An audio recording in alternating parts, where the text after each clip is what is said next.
Dans cette vidéo, je vais vous montrer la technique que j'utilise pour scraper LinkedIn et récupérer jusqu'à 5 pages de données sur une seule personne.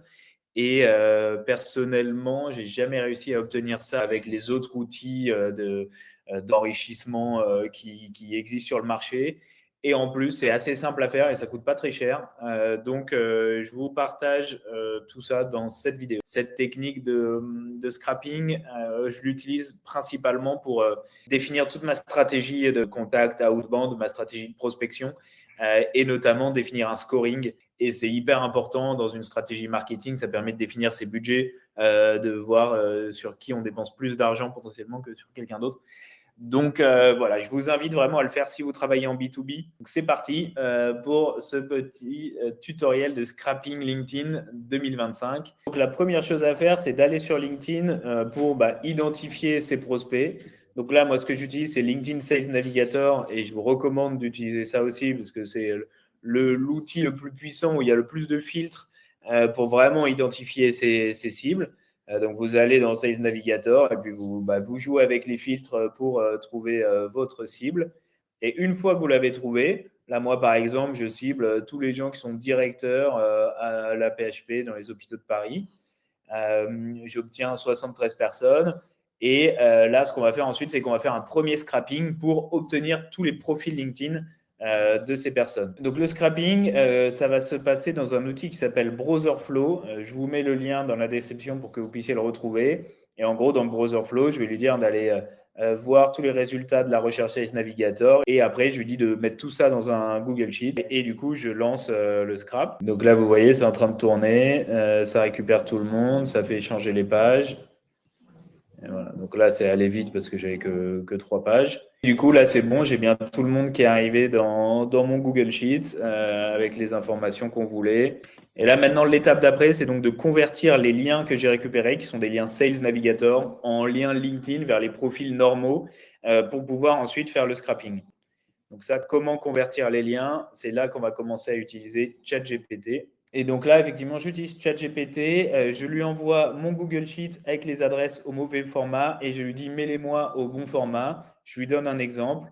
Et là, après, il me renvoie un fichier avec les adresses au bon format. Je vais vous montrer. Donc, le nouveau fichier, il est là. Et donc, là, ici, j'ai les adresses au format Sales Navigator. On voit sales/lead. Tout ça, c'est compliqué à traiter.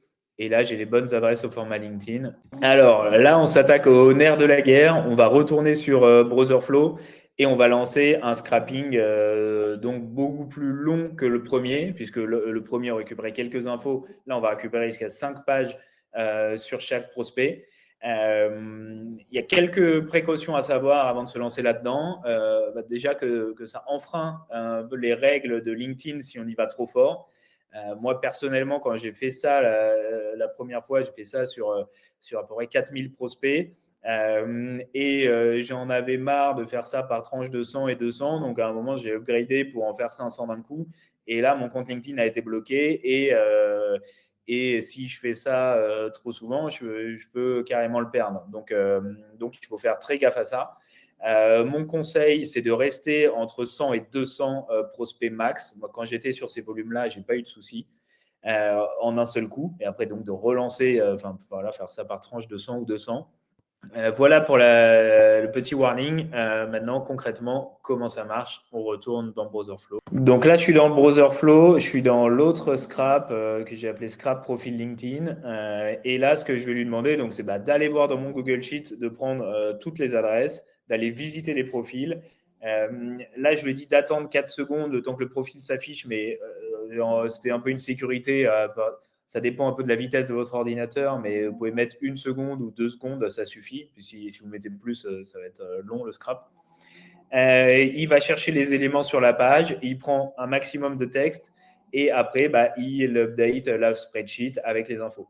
Voilà, donc là, je lance Browserflow et vous allez voir, il va aller ouvrir les profils LinkedIn que j'ai dans mon Google Sheet et il va les passer en revue pour récupérer les infos.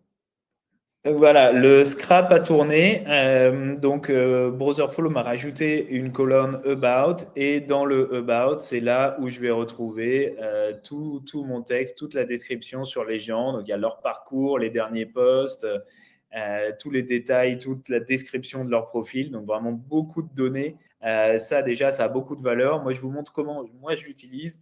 Mais évidemment, libre à vous d'utiliser ces données pour faire ce qui est plus intéressant pour votre boîte.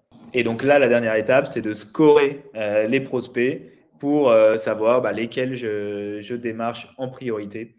Et donc pour ça, on va réutiliser ChatGPT. Pour le test, j'ai mis une page dans le Google Sheet avec des mots-clés que je vais aller chercher sur les profils. Et en fonction de ça, je leur donne un score. Par exemple, si je vends une solution aux hôpitaux de la PHP et que j'ai des contenus qui parlent du cancer, qui parlent de l'innovation en général ou qui parlent de pharmacie hospitalière, et je vais définir un score en fonction de l'importance que ça a pour moi. Et si ChatGPT trouve ce mot-clé dans le profil, alors il va donner le score à la personne. Donc, je fais mon petit tableau avec mes scores, je le télécharge en CSV et après, je vais aller le donner à ChatGPT et je vous montre un exemple de prompt. Donc là, je suis dans ChatGPT et je lui dis, voilà, tu vas m'aider à évaluer. Je te donne un fichier CSV avec les items et leurs scores. Je te donne aussi un autre fichier avec tous mes prospects et toutes leurs infos. Et tu fais le lien entre les deux et tu rajoutes des colonnes pour me donner le score et les items que tu as trouvés. Moi, je fais ça, je ne lui demande pas juste le score, comme ça, grâce aux items, je vois les mots-clés qui sont sortis et ça me permet de dire, par exemple, s'il y en a un qui a eu pharmacien qui est sorti sur son profil, je sais que si j'ai du contenu plutôt dédié au pharmacien, je vais lui pousser à lui en priorité.